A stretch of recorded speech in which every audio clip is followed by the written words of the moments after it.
Shalom, selamat pagi saudara-saudara yang dikasihi Tuhan Yesus Kristus.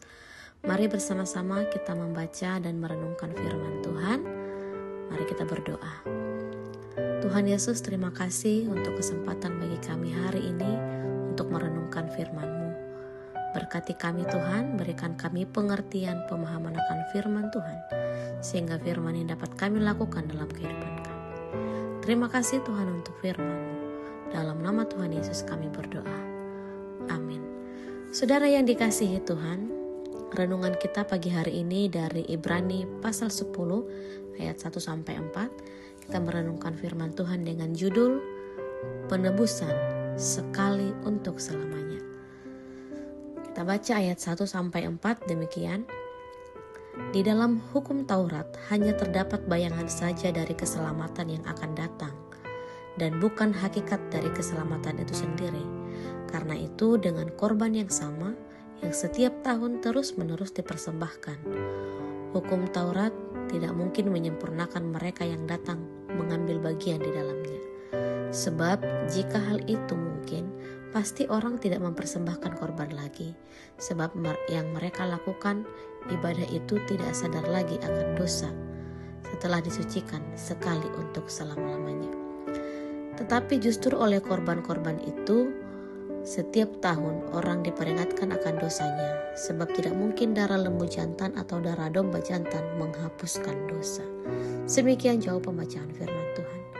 Saudara yang dikasihi Tuhan, sampai kapanpun kita tidak akan pernah sanggup mengukur kasih Tuhan, betapa lebarnya dan panjangnya dan tingginya dan dalamnya kasih Kristus.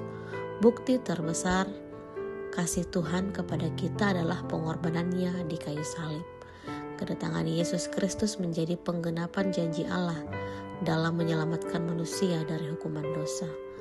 Karya keselamatan di dalam Yesus Kristus melalui pengorbanannya di kayu salib menjadikan Ia kurban yang sempurna untuk menebus manusia dari dosa.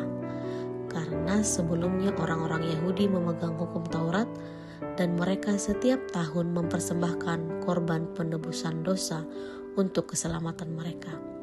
Tetapi korban Yesus Kristus sekali untuk selamanya yang menebus kita. Dalam ayat 1 disebutkan, di dalam hukum Taurat hanya terdapat bayangan saja dari keselamatan yang akan datang. Hukum Taurat tidak mungkin menyempurnakan mereka yang mengambil bagian di dalamnya. Melalui persembahan korban domba atau lembu setiap tahun, orang diperingatkan akan dosanya. Tetapi tidak mungkin darah lembu jantan atau darah domba jantan menghapus dosa dunia. Allah sendiri telah menyediakan korban yang sempurna, yaitu anak domba Allah atau Kristus Yesus. Melalui darah Kristus yang tercurah, maka Ia telah menjadi korban yang sempurna untuk menghapus dosa dunia. Sebab oleh satu korban saja, Ia telah menyempurnakan untuk selama-lamanya mereka yang Ia kuduskan. Oleh karena itu, berbahagialah orang yang telah bertobat dari kehidupan yang penuh dengan perbuatan dosa dan percaya kepada Kristus, karena dosanya telah diampuni dan dia hidup dalam kekudusan karena Kristus.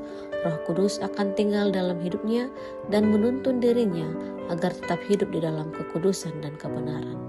Kehadiran Allah melalui Yesus Kristus memberi pengharapan bagi manusia untuk menjadi ciptaan yang hidup sesuai dengan kehendak-Nya, yaitu dengan cara meneladani kehidupan Tuhan Yesus yang setia dan taat kepada Allah.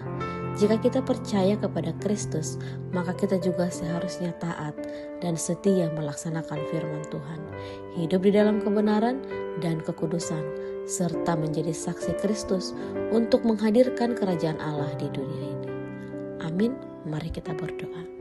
Bapa di surga, terima kasih Tuhan untuk firman Tuhan yang mengingatkan kami lagi bahwa betapa besar kasih-Nya Tuhan dalam hidup kami. Melalui pengorbanan Kristus di kayu salib, kami beroleh keselamatan. Dan korban sempurna itu sekali untuk selama-lamanya menebus kehidupan kami. Terima kasih Tuhan untuk firman-Mu. Di dalam nama Tuhan Yesus Kristus kami berdoa.